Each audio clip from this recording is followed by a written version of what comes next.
Welcome to what I believe will be a fabulous policy discussion of the issues presented in the film Slay the Dragon. And I hope that you all saw the film. And if you didn't, it's definitely a must-see, so I encourage you to see it. It can be streamed from various websites. My name is Deb Patel, and I was a plaintiff in the second round of the Whitford gerrymandering case that came out of Wisconsin. And when a different Supreme Court case came down in the summer of 2019, a lot of our hopes were dashed. But that was just a bump on the way of the long arc that leads toward moral justice. And so we're excited to talk about what's going on, how it came about that we ended up where we are, and things that can be done about it. I'm going to start with a couple of housekeeping issues. We are being live streamed. This is also being recorded, and you can watch it online after the event. You can watch it now and then on Deb Andraca for Wisconsin on her Facebook page, as well as on her website. So I want to start by introducing our panelists, and I'm going to start with our own Deb Andraca. She is one of my heroes. She is running against Jim Ott, who has been an assemblyman in the 23rd Assembly District forever, I think. And it's time for Jim Ott to retire. I met Deb when she first was contemplating running, or I think you'd already made your decision. We had lunch, and when I walked out of the room, I went, "Oh my gosh, is she the real deal?" And I was just blown away. And I told everybody, and ever since then, everyone I can talk to, Deb Andraca, she's the real deal. So I'm so pleased that you asked to do this. I'm really glad you did. And then I want to turn to our guest, David Daley. And he's fabulous. And I can say that if it weren't for David, we wouldn't be here, because he wrote the definitive book about gerrymandering, which I will try to say the words later on. I'll leave it for later. And if it wasn't for that book and for his work, the film Slay the Dragon wouldn't be written or wouldn't have been produced. So I'm now going to read a formal biography of David. He is the author of the national bestseller Rat Ift, Why Your Vote Doesn't Count, which first revealed the depth and extent of the GOP 2010 redistricting strategy and became the starting point for the film Slay the Dragon. His new book on Rigged, How the Americans Are Battling Back to Save Democracy, focuses on the citizen-led movement to win voting rights and other structural reform. His work has appeared in The New Yorker, The New York Times, The Atlantic, and many other publications. He's taught at Wesleyan University and Boston College, is a senior fellow at Fair Vote, and he is the former editor-in-chief of Salon. David, in fact, was on the air yesterday talking about post office and voting rights issues. And then our final contestant or panelist is Nick Stephanopoulos. I've actually never met Nick in person, but I spent a very good times with his wife, Ruth. That is, if you can call a very intense 4.5 hour plus deposition session with opposing counsel grilling me, good times. So she's a wonderful woman from Australia. She's now a U.S. citizen. They met and fell in love over maps, and they have a child. Ruth was one of my lead Whitford lawyers from the Campaign Legal Center. She worked alongside Annabelle Harless and the amazing Madison voting rights lawyer, Doug Poland. Some of you, I hope, know Doug. He's an incredible authority on voting rights in Wisconsin. So I'm going to read you. Nick worked on the case with us. And I'm going to read you his official bio, and you can hear more later about how this bio leads into the work he did. Harvard law professor Nicholas Stephanopoulos is an election and constitutional law expert. His work is particularly focused on the intersection of democratic theory, empirical political science, and the American electoral system. In addition to academic articles, he has written for the New York Times, the Los Angeles Times, the Chicago Tribune, the Atlantic, the New Republic, Slate, and Vox. He has been involved in several litigation efforts as well, including 2 partisan gerrymandering cases based on his scholarship and decided by the Supreme Court. And I heard Nick this morning on the BBC NewsHour talking about mail-in ballots.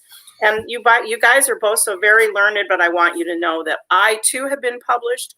I've had a letter to the editor published about gerrymandering published in the Ozaki News Graphic. So I just want to let you know that we're all in very good company together. So with that, we're going to start. It's going to be a Q&A session where we're going to be asking questions and talking among ourselves. If you have questions, you that are watching, you can go ahead and put them in the chat box and we'll try to get to them if we have the time. And with that, I'm going to turn to Deb and ask a first question. You asked me to pull together this, or you asked me to work on this event. Why do you want to talk about gerrymandering? Can you talk about how you came to it? Thank you. First of all, I just love maps in general, but I've lived in this district for 17 years. And for most of that time, my opponent, Jim Ott, has been my legislator. And I've always been frustrated that he doesn't really share my views or values on a wide range of issues. For a long time, it was the fact that he was a weatherman who doesn't believe in climate change.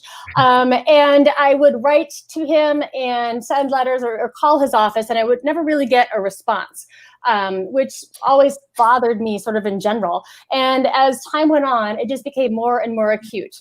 I started to get involved with a group called Moms Demand Action for Gun Sense, and gun safety is a big part of my campaign. And that's where I really started to come in contact with my elected representatives. We were trying to get him and my state senator, Alberta Darling, to vote for things like background checks on all gun sales and red flag laws. And they refused to support them, despite the fact that we would meet with them, we would talk to them. And all of my neighbors that I knew pretty much agreed with me, whether or not they were a gun owner or not, that having a background check on all gun sales was a really good idea. And it was more and more, you get the sense that our elected officials weren't really listening to the people who elected them. And then you start to hear a little bit about gerrymandering, and when you dig into it, the pieces start falling into place, that this is a symptom of the maps that were drawn in 2010 that we'll hear more about from experts who know an awful lot more about it than I do. But as a voter, it just made me very frustrated. And so when I decided to run for office, it was after a special session on gun legislation. And Governor Evers called in the special session where our legislators refused to meet. They gavelled in and gavelled out with no hearings, no bills, no nothing. And it's mind-boggling that that could actually happen. And that's when I knew that I will never, ever change my legislator's mind, so I will have to change his job. So I decided to run, and in large part because this is a census year, and we are about to be drawing new maps in Wisconsin. And I don't want my kids to have to go through this where their legislators don't listen to them. My daughter Mia is turning 18 a couple weeks before Election Day. And these things matter. They matter to me, and they matter for the future of my family. So we need new maps in Wisconsin. We need legislators who will vote for new maps. And that is a big reason why I'm running. And that's why I'm so grateful that I have all of you here today. So one thing you said, Deb, that resonated with me is the importance this year because of the census. So we can both David and Nick can talk about that, because this election is extremely important for that reason. It's also a hopeful election because we have split government. We have a Democrat in the governor's office who has, as of yet, has a veto over maps drawn by the legislature. And one of the things that you're doing is trying to save that veto so that there will be at least negotiations on the new maps, which is really important. I want to turn to you, David, and tell me about the book, how you came. I mean, did you wake up one morning and say, I'm going to write a book about gerrymandering? Yeah, I did, actually. Perfect. It's kind of funny. I mean, first, thank you for having me. It's a pleasure to be here with Nick, with a plaintiff in Whitford, with a candidate running so heroically in one of these gerrymander districts. So my thanks to all of you for your amazing patriotic efforts. I was the editor-in-chief of Salon for many years, and was running our politics coverage. And 2013 comes along, and every day the madness that we were covering in the U.S. House just seemed more and more surreal. There was something like 50 votes to repeal Obamacare. Like Deb, I was just so struck by Sandy Hook. I mean, I grew up in Connecticut, and had just had our first child at the time, and I naively believed that perhaps a massacre of kindergartners and first graders would do something to break the gridlock over gun control in this country, and of course that didn't happen. And one day I just simply asked the question. I just said, well, wait a second. If we reelected Barack Obama in 2012 and Democrats held on to the Senate, what happened in the House? I'm just kind of curious here. And it was really just as simple a question as that, because 2012 was not as good a year for the Democrats as 2008 was, but it was still a pretty solid year. It turns out the Democrats won 1.4 million more votes for the U.S. House that year, and Republicans held a 234-201 advantage in the House anyway. And of course, we don't elect much of anything via popular vote in this country, let alone the U.S. House. But it's relatively uncommon for there to be that kind of disconnect. And I just started looking at it, and I came into the office, and I was editing Steve Kornacki and Joan Walsh and, lots of really great people. And I said, I think we ought to write about gerrymandering. And they looked at me like I was a flat earther. And gerrymandering, that was a problem in like 1790 and, 1830, but now it's the big sort, and it's just because Democrats live have packed themselves into cities, and Republicans have spread themselves out more efficiently across rural areas and suburbs. And I took a look at the delegations, and I said, well, I'm not sure that's the case. Ohio, you've got a 52-48 split in the vote, and yet it's a 12-4 delegation. North Carolina, 50-50, and yet it's 9-4, 10-3. Pennsylvania, 100,000 more votes for Democratic candidates, and yet it's a 13-5 Republican delegation. Like, that's really surprising. And I came across, just in looking at this, a really rickety, low-tech website for something called the Redistricting Majority Project, RedMap. And I had never heard of RedMap. Okay, I mean, I was running the politics coverage for Salon. I was editing 30 pieces a day by all of these people, and I had never heard of RedMap. And I said, I think something happened here that maybe we're not aware of. And on this webpage, Republicans, something called the Republican State Leadership Committee, something else which I had never heard of previously. I'd heard of Ed Gillespie. I'd never heard of his strategist, Chris Jankowski. And they were boasting that they had a specific strategy in 2010 to go out and to win state legislatures with an eye towards flipping state legislative chambers, giving themselves every seat at the table in redistricting in 2011 in all of these crucial swing states that we're talking about: Wisconsin, Michigan, Pennsylvania, Ohio, Florida, North Carolina. The list goes on. And using the kinds of new technology that had come online, amazing mapping software, big data sets, powerful new computers, to draw unbeatable lines that would give themselves an advantage for a decade, that this would work both to kind of stem the demographic change that was taking place in the country that had led people to think Democrats were going to be a majority party for a generation to come, but that it would also just be a good investment ROI style, right? I mean, if you could invest in these low budget races, you could have outsized influence both in state legislatures and policy at that level, and also in Congress. You could wipe swing seats off of the table for many, many years and sort of save money in these expensive races.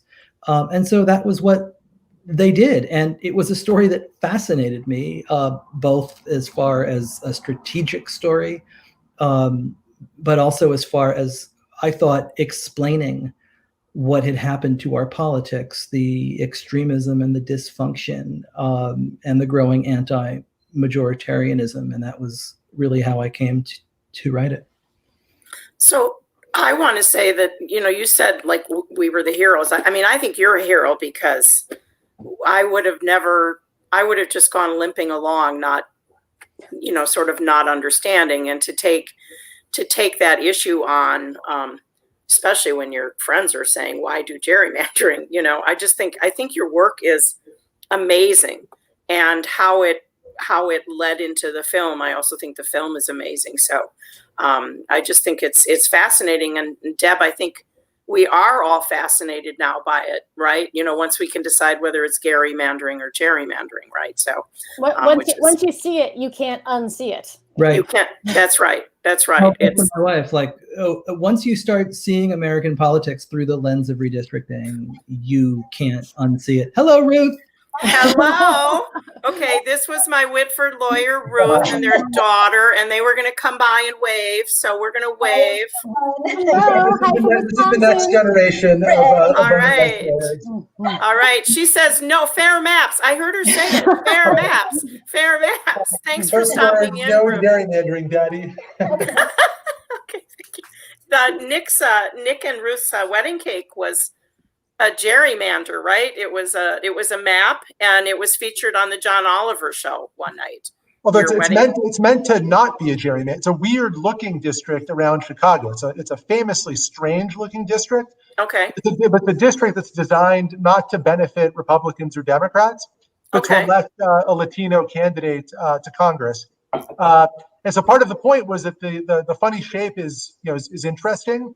But weird district shapes aren't always bad. Sometimes there's a good purpose for weird district shape, like promoting the representation of underprivileged minorities. Sure, good.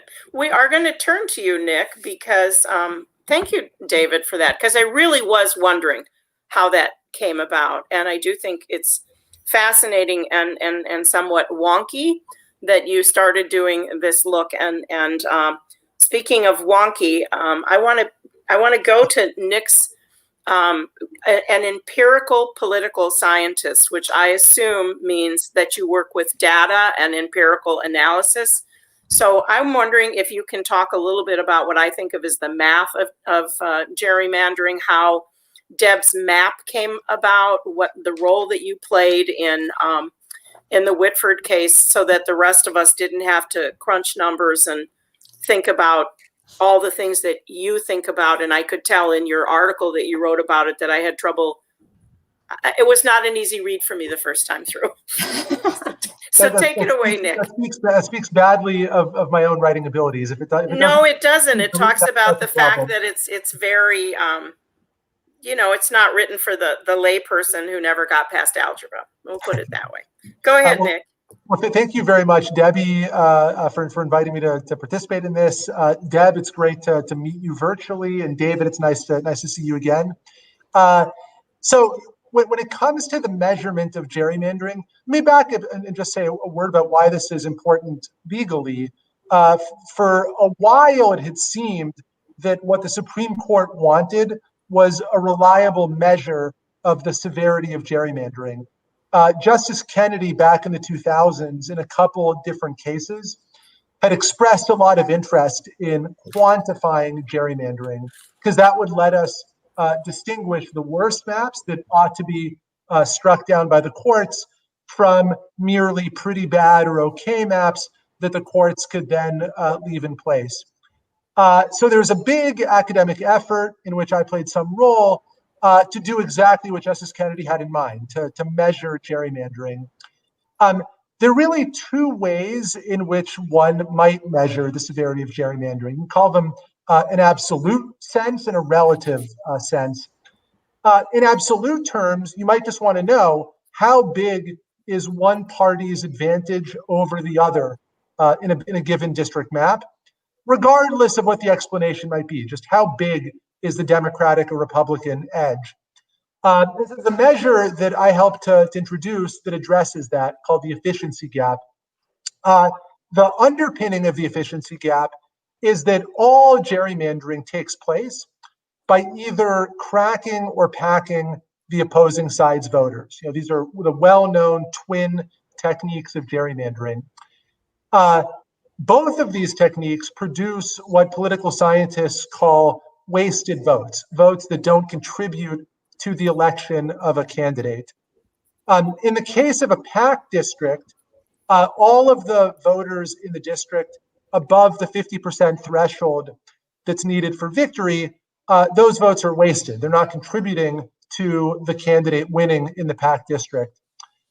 In a cracked district, all of the votes cast for the losing candidate are wasted. They don't help to elect anybody. So the efficiency gap totals each party's wasted votes across all of the districts in a given map. It subtracts one total from the other and divides by the number of votes cast in the election. And then it tells you in a single number which side is benefiting from all of the cracking and packing choices in a district plan and by how much.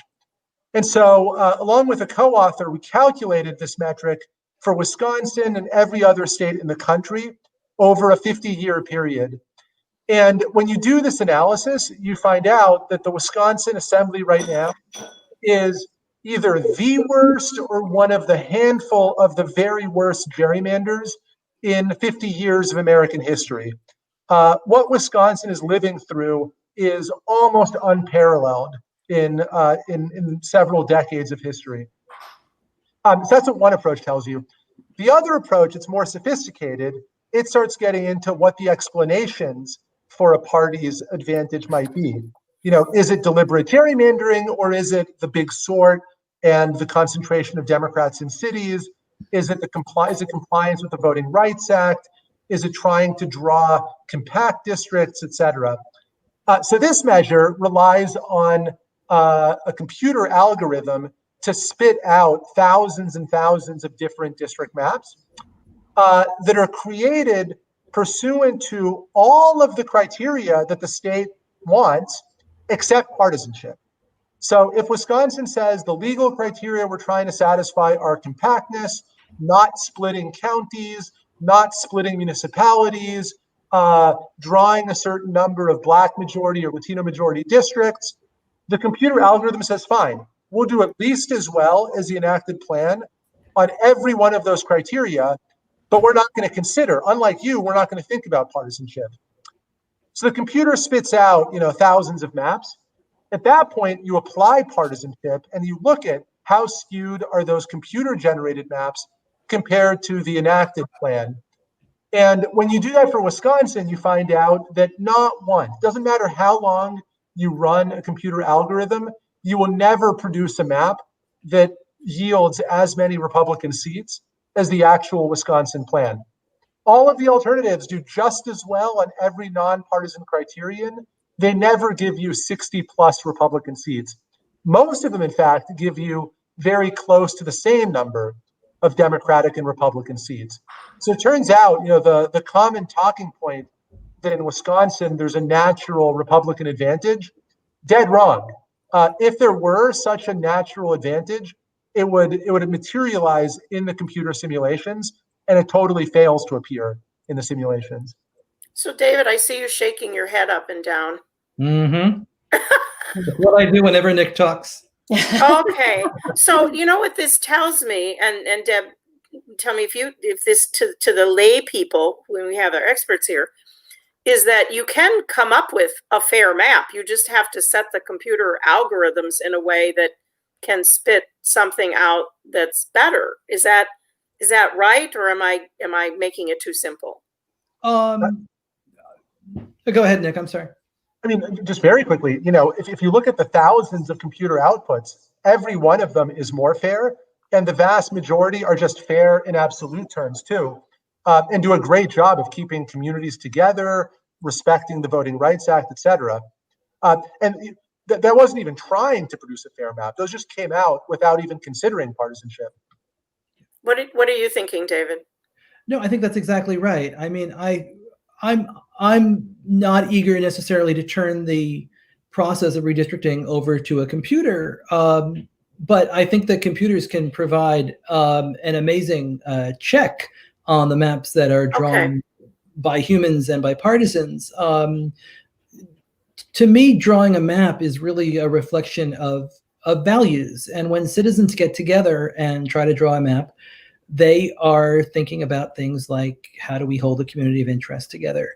Do we value competitiveness or compactness or contiguity? And they're having a conversation about these deeply held values of the essence of representation. And they're given this complicated problem. A good independent commissions in California and elsewhere, they're given this problem to go solve. And Democrats, Republicans, and independents have to transparently hold public hearings and listen to commentary from people about what communities and representation means to them. And then they go off and they try and solve this problem together. And they have to find supermajorities of Democrats, Republicans, and independents that can all agree on a solution. And it just seems like such an elegant possibility, and exactly what is missing from our politics today. Right. And that if somehow the process of drawing maps could produce the kind of political process that we all long for in our representatives, what a beautiful thing that would be. I'm really touched by that. And then I know that when it's done, you can check it out with a computer. So Deb, how does that make you, like, what do you think about, you and I have talked about this a little bit, about your map and communities of interest and whether areas are kept together. How do you feel about the 23rd district map after? It does look like a leg lamp, and that is very much on purpose. For me, it's really what happens when you draw these arbitrary, well, not arbitrary, but you draw these maps that don't keep communities of interest together. The community right next door to me is Shorewood. They're not in our district, yet where I live, Whitefish Bay and Shorewood, we share a street sweeper. The fire department is all of the North Shore communities, but some of those North Shore communities have been cut out of the map. If you look at the map the way it used to look versus where it looks today, you can see how deliberately it was drawn. In this part of Wisconsin, people commonly refer to the area where I live as the North Shore of Lake Michigan. It's a handful of communities, and we have interests in common. We share all these services. The maps today, first of all, it takes a very long time to go from the south to the north of the district, but they're just very different, and it's not keeping them together.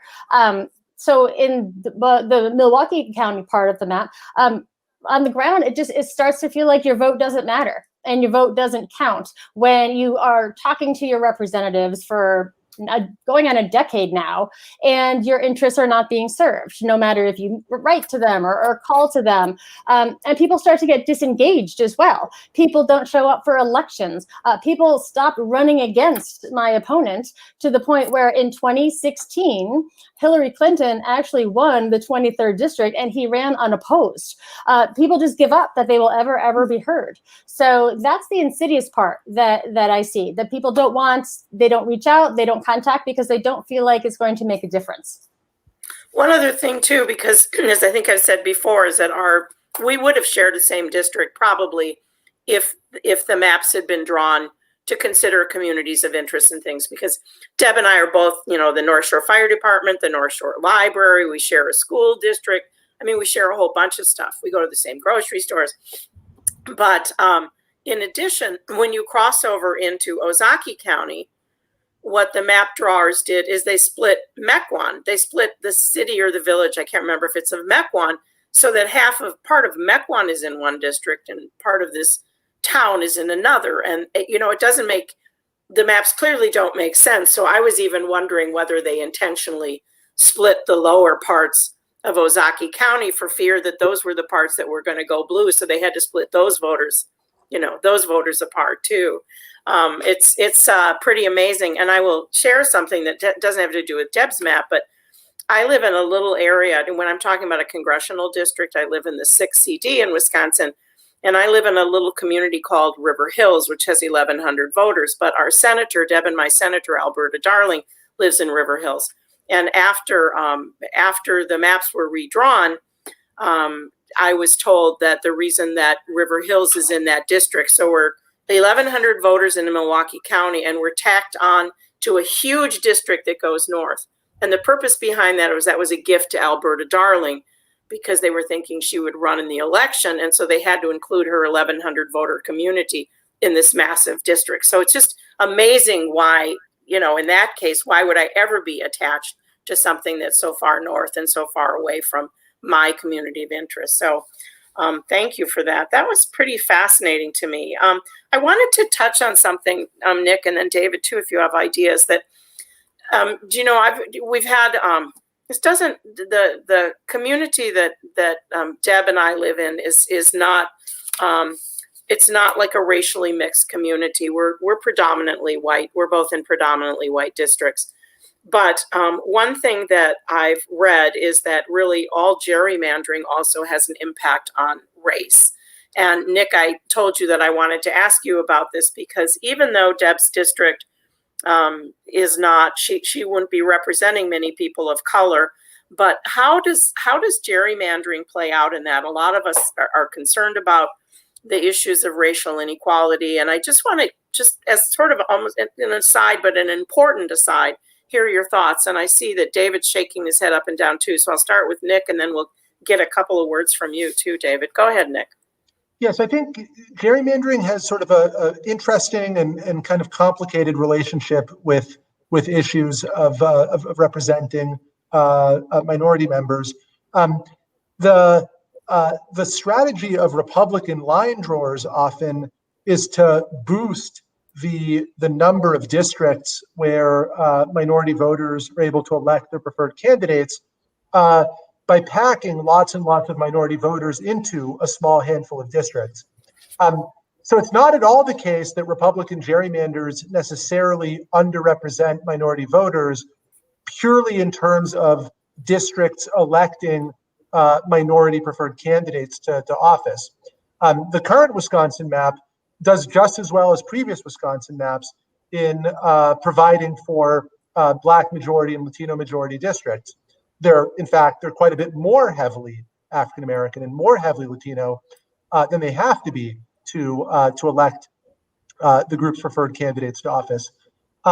Where Republican gerrymandering in particular is terrible for minority voters is when it comes to substantive or policy representation.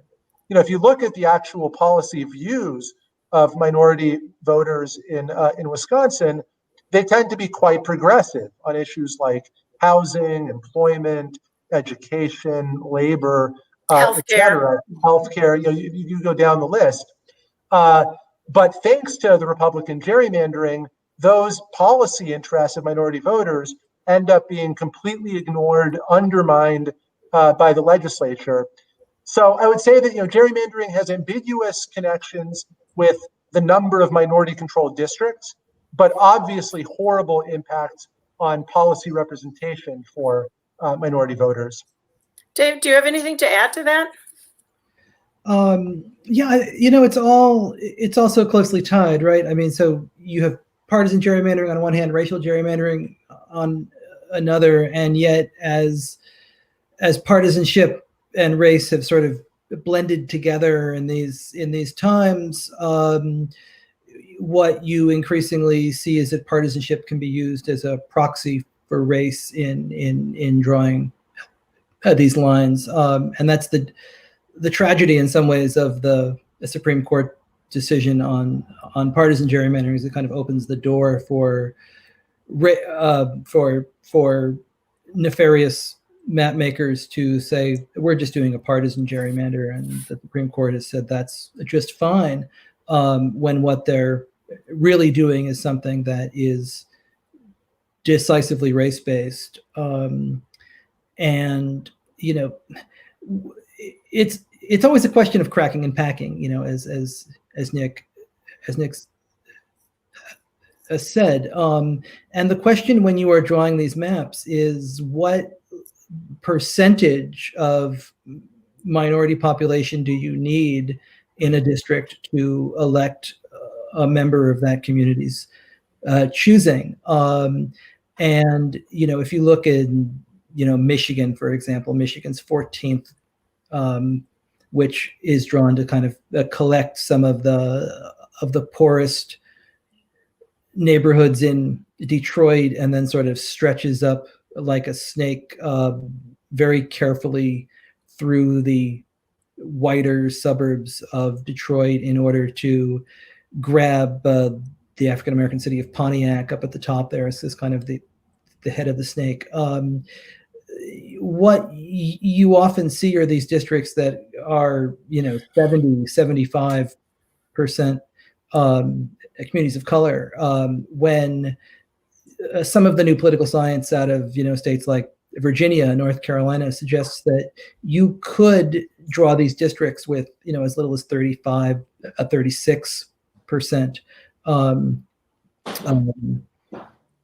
population of color, and still end up with an elected representative of color. So that kind of becomes a debate, right? You're going to have Democrats who want to draw that line as close to 36 as possible in order to spread those votes out and perhaps elect more. And you're going to have Republicans who want to pack them into those voters into as few districts as possible.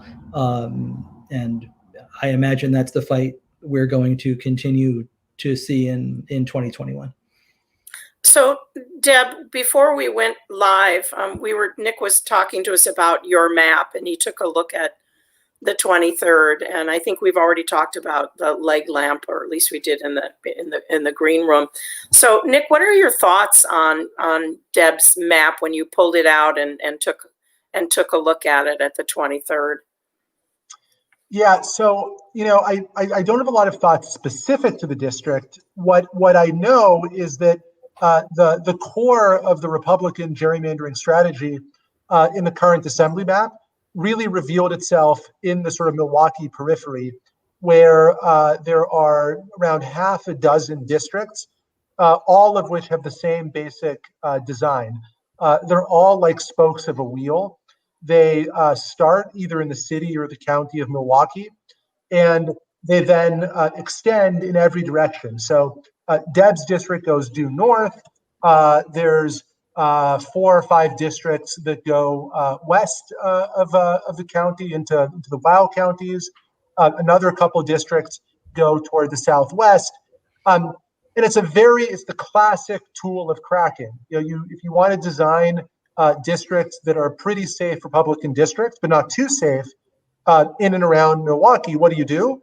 You grab 40% or so from the city or county of Milwaukee who are Democrats, and then you stretch out now toward the WOW counties to lump them with 60% who are much more reliable Republican voters.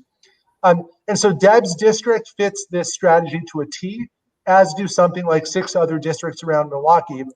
And really, if you look at the total Republican advantage in the entire assembly plan, it's on the order of 10 to 12 seats. About half, or a little bit more than half of that, is coming from their Milwaukee strategy and from districts like Deb's. Sure, and I know it was intentionally planned so in a packed district, the one party gets like 90% of the votes because they've all been packed, and then in these cracked districts, they look competitive, but they're not competitive enough to win, which is why you do have to hope that if nothing else is happening, that there will be changing demographics. I do want to switch to the concept of hope now, because we've been talking we've been talking about other things. And it's been a long 10 years. It really it's been a long 10 years. And you know what is incredible is that the people that represented us then, Deb, are the people that represent us now. They're just older. They're just a lot older. So I was thinking that I would have somebody talk about like how you felt when the Rucho case, which is the case that came, am I saying it right? Is it Rucho? Okay, I thought it was Ruco first, but anyway, so when that case came down in 2019, it basically put the Whitford case to bed, so to speak, because the Supreme Court did not say that that gerrymandering was, in fact, they said bad things about gerrymandering, and then they said that they couldn't do anything about it. Am I reading that right, Nick? You're the lawyer. Is that the way kind of it came down? Yeah, the court says in Rucho that partisan gerrymandering might be undemocratic. It might even be unconstitutional, but nevertheless, it's what lawyers call non-justiciable. It's an issue that federal courts supposedly don't have the capacity to handle. I'll say that in my view, the most compelling theory of what courts should do in our constitutional system is to step in when there are abuses of democracy. When you have democratic malfunctions, when you have insiders rigging the rules of the game to keep themselves in power, the best thing courts can do, the most important thing courts can do is to intervene, break up those blockages, make our democracy work better. And so for the court to say that something like partisan gerrymandering is non-justiciable flips this whole theory, this whole idea on its head. There's nothing more important for courts to be doing than breaking down gerrymanders. And for courts to say that we can't even consider gerrymandering cases, I think is a shameful abdication of the single most important responsibility that federal courts have in our constitutional system. Tell us what you really think, Nick. Yeah. So, David, I'm going to turn over to you and say, so this is your second book, which is the one that, Deb, I think you're listening to it, right? The second book. I mean, it's the book of hope. So what, after the Rucho case, unrigged. So after the case came down, then, well, you were working on the book before that happened, but how did that case change your second book? And what did you discover? What did you discover that really informed you for Unrigged, which is, we're fighting back? I think of it, the Return of the Jedi. So what are your thoughts on that? It's funny. I'm not sure I've ever said this before, but I originally sold this book as the inside story of how the North Carolina and Wisconsin cases convinced the Supreme Court and saved democracy. So the book took a very different turn after the Supreme Court did not go the way that I had honestly imagined that they would. You had federal courts around the country, Ohio, Michigan, North Carolina, all over the place, that had embraced the statistical theories, that had embraced the computer modeling of all of these, of all the maps that Nick talked about earlier, and everything seemed lined up for Justice Kennedy. So I ended up with a very different book in some ways. But I do think that there is still reason for hope. And I think that there's reason for hope because, if you look at 2018, you had 5 states. And if you watched Slay the Dragon, you saw the amazing, inspiring story of Katie Fahey and what Voters Not Politicians accomplished in Michigan as far as getting a constitutional amendment off the ground and winning with 61% of the vote there. And Michigan is one of 5 states that in 2018 accomplished something along those lines. You had Ohio, Missouri, Utah, Colorado, and Michigan, where citizens all stepped forward as best they could to reform gerrymandering and to try to put an end to this corrosive process of politicians drawing their own lines and choosing their own voters. And these initiatives won. Utah was super close, but all the other states, you're talking about 60, 70% of voters. This isn't a partisan thing. This is a patriotic thing. This is Americans saying that these lines are the building blocks of our democracy. They belong to us, and we don't want you twisting them into something that means that elections in 0 years matter and elections over the course of the next decade don't. And these initiatives passed with Democrats, with independents, with Republicans. You don't win 70% in Ohio if Republicans aren't signing on, or 70% in Missouri, or 64% in Missouri if Republicans aren't signing on. This offends the average American's sense of fair play and fair elections, no matter what party they are a part of. And I think that remains a really strong reason for hope. So Deb, I'm going to turn it over to you, and we can pull up the slide that shows the things that are going on in Wisconsin. Sam, can you pull that slide up? There it is. So one of the things that I see as a real push for hope is that, and I'm sure you guys know this because you follow our state, but in 2018, no matter that we couldn't push the needle on the Assembly or the Senate, but every state house job was taken by a Democrat. So we have, I mean, from the treasurer all the way up to the governor, and then I'm sure you know that the Assembly and the Senate did whatever they could to, during a lame duck session. But we actually have, I would say that was, Deb, I would say that was Wisconsin's response. That, among other things, like people are sick and tired of the way things are going, and so now we have a Democrat in the governor's office.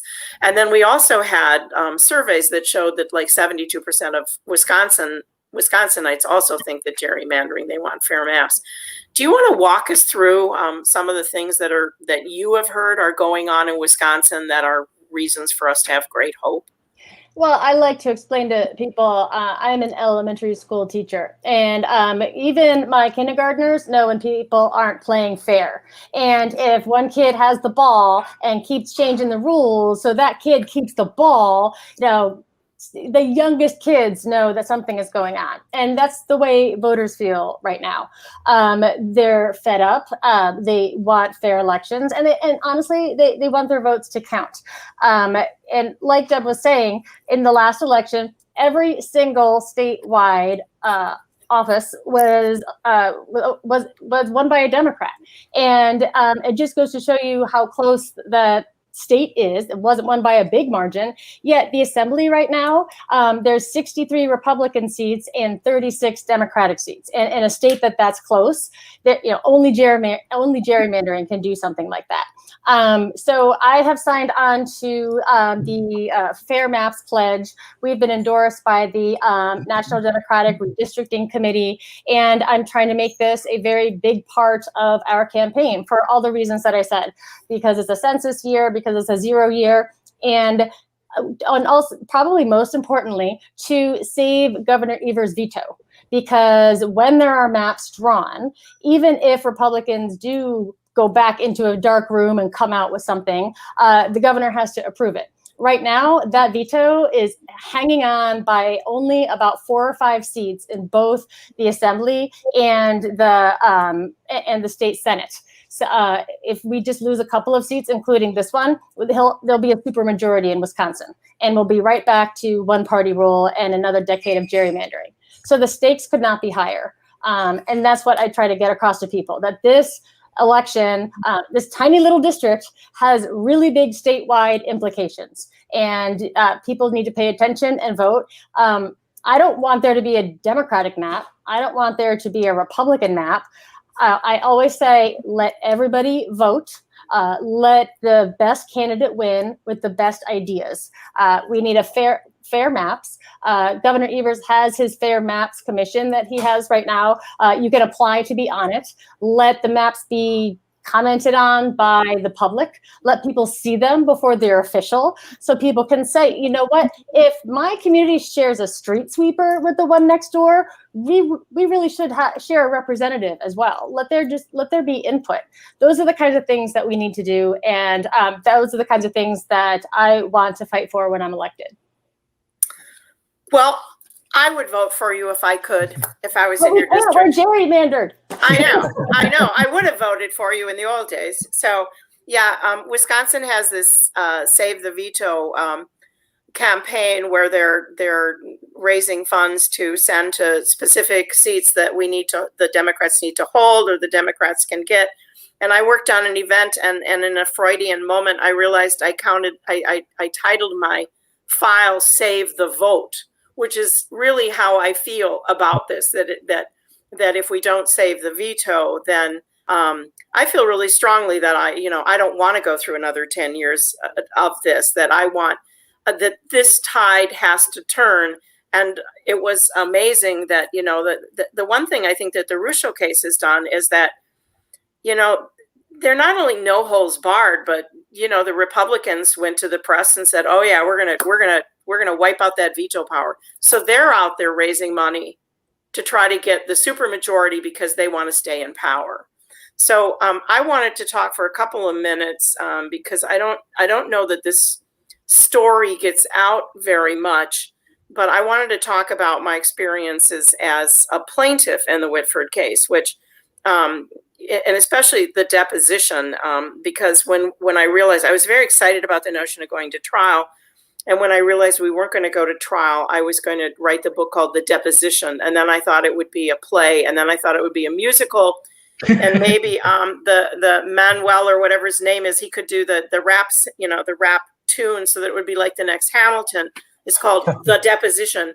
So it was interesting that I have a law degree. I'm well educated. I came from it just, I should, in fact, the person deposing me thought that I should know how to go through a deposition because, after all, he accused me of being a lawyer. And I said, I'm not a practicing attorney, but I was trained by the law.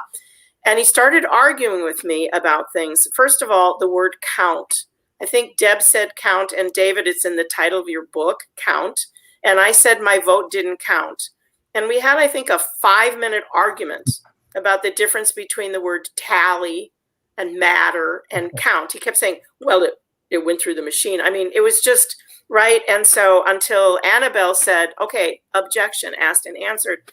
And Deb, you may not know this. And during the trial, I couldn't talk, or during when I thought would be a trial, I couldn't talk about it. But the interrogatories, I had to turn over. The forensics people went into my laptop and they pulled out my Facebook page. They pulled out the Ozaki Democrats' private Facebook page. They gathered all of this. Then Ruth and Annabelle went through and marked which items wouldn't be turned over because those have to do with my right to assembly and my right to organize and be with people. And the Republicans wanted that. They wanted all that data. They wanted to know what everybody said on a private Facebook page. And during the deposition, the lawyer seemed pretty appalled that I didn't want to tell him who I worked with. And he wanted names of people that I'd worked with when I was doing organizing. And I said, I'm sorry, but I refuse to answer that on the grounds it violates my First Amendment rights.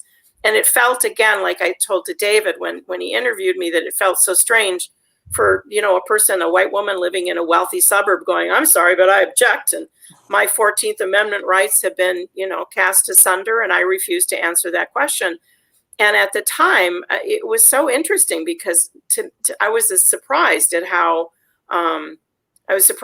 aggressive they were. I was surprised at what I felt was the sort of lack of respect, but I imagine they didn't. It was their job to treat me that way. And I did have moments when I thought, wow, and if I have this issue, what if I was, some African American who was, trying to go up against this that didn't have, in theory, the wherewithal that I would have, because at least I did have a legal degree, right? So it was an amazing experience. And then the other experience that was amazing that I want to share that I really wanted to go to court because I wanted this on the record in the courtroom. And that was the way that these maps came together.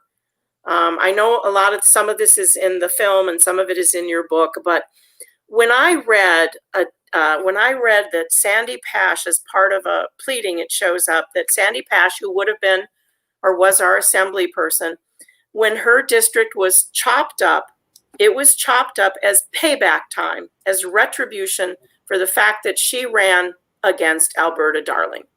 Okay, so it was, and you can read it there. They demanded the changes to her district to screw her for running against Alberta.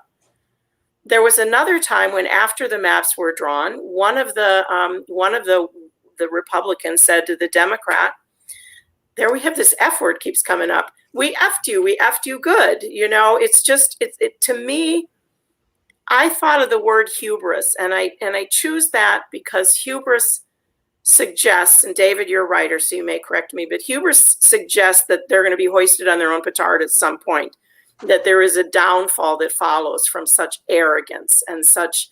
So I like to use the word hubris because, you know, they don't canvass, they don't respond, they don't, you know, and at the end of the day, and what I said in my deposition is, and I actually started to cry because it makes you feel, you know, so like why do I even, you know, what I really worry about is that I'll keep voting, but you'll disengage at some point, you know, and I say you can only say let them eat cake for so long, right? So at some point, democracy is going to fall apart, do you know? So I think it's really important.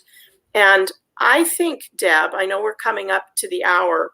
What I would like to do is I would like to turn it back to, I think I want to close with Deb, but I want to turn it back to sort of a sense of any closing thoughts of where to go from here and what to do next, and anything that either Nick or David wants to share. And I'll start with Nick, then we'll go to David, and then Deb will end with you. Is that okay? So Nick, now that you've heard me on my high horse, my passion, go ahead. Yeah, let me close with one ray of hope that hasn't come up at all today, which is the very real possibility of federal intervention, not via the courts, but via Congress. So, you know, if the November election goes the way it could, there's a chance there's going to be unified Democratic control in Washington in early 2021. If that happens, Democratic reform and gerrymandering reform has never been higher on the agenda of the National Democratic Party. The first bill the Democratic House passed back in 2019 would have revolutionized American elections. It would have been the most important bill probably ever passed by Congress on the subject of electoral reform. And if there's a Democratic majority in Congress in a Biden administration in January, this bill is still going to be one of the very first items of business for a new Congress. So, you know, ultimately in American history, that's how a lot of Democratic flaws get addressed. Slowly, momentum builds in the states, but finally there's, you know, the Federal Voting Rights Act or the federal campaign finance reforms during Watergate that addresses a problem on a nationwide scale. And so I think, you know, for most of our lifetimes, this has never been a plausible scenario in Washington. I think it now is a plausible scenario. You know, if there's any silver lining to losing a case like Rucho, it's that maybe Rucho makes everyone realize that what we really need is not the courts, not Justice Kennedy, right, not Chief Justice Roberts. We need our elected representatives in Washington to solve the problem for America. And, you know, cross our fingers that might happen early next year. It's a good thought. Good thought. David, what are your thoughts? I would like to be as optimistic about the Democratic Party. I look at some of the efforts underway right now in Virginia and Oregon and Nevada to sort of undercut redistricting reform, and I'm not necessarily as certain that National Democrats will move to fix this. What I think we need is us. this is a question of we, the people, stepping forward and saying, we want our politics back. We want these district lines back.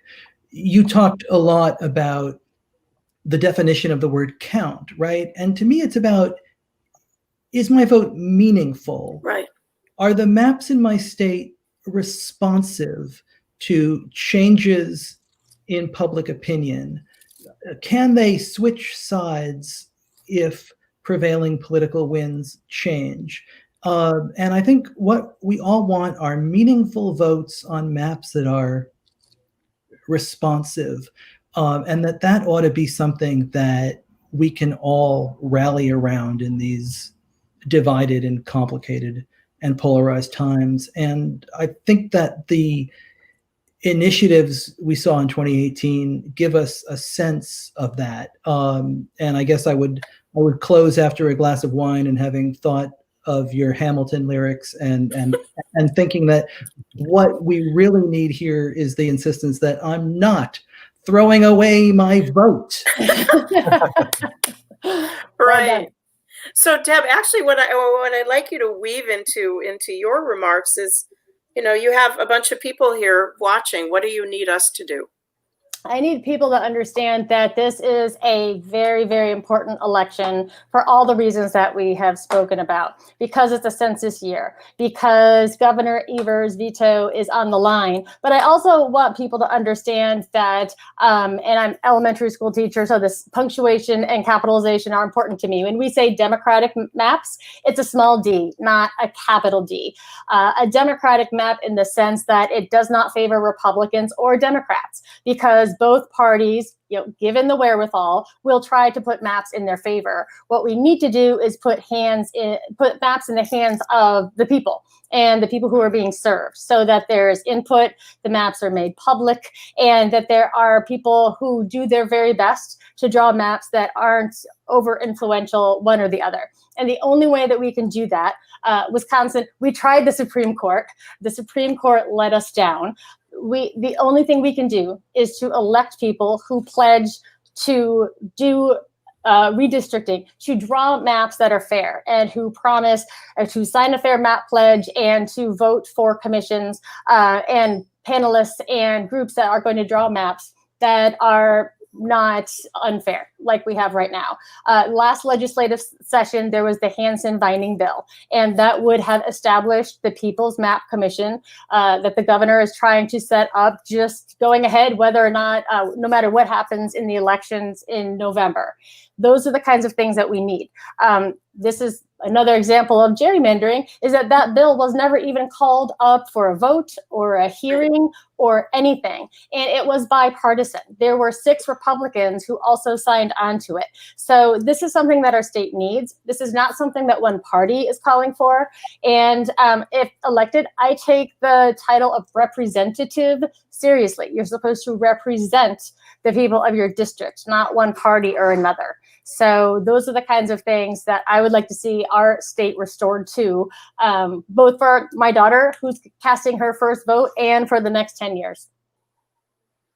That's wonderful. I do feel inspired. I feel hopeful. I think we have a chance now with this election that we have like a magic chance that we have. This is the moment.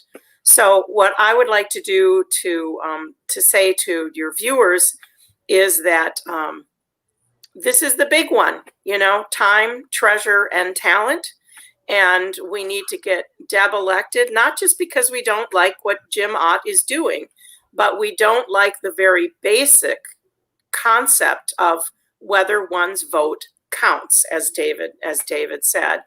And I just can't tell you, David and Nicholas, how grateful I am that you Zoomed in tonight, although we're not on Zoom, but that you came in tonight and you had a glass of wine, David, and Nick, you had a beer, and it's Friday night, and it's great. It's a great date night to be with you guys.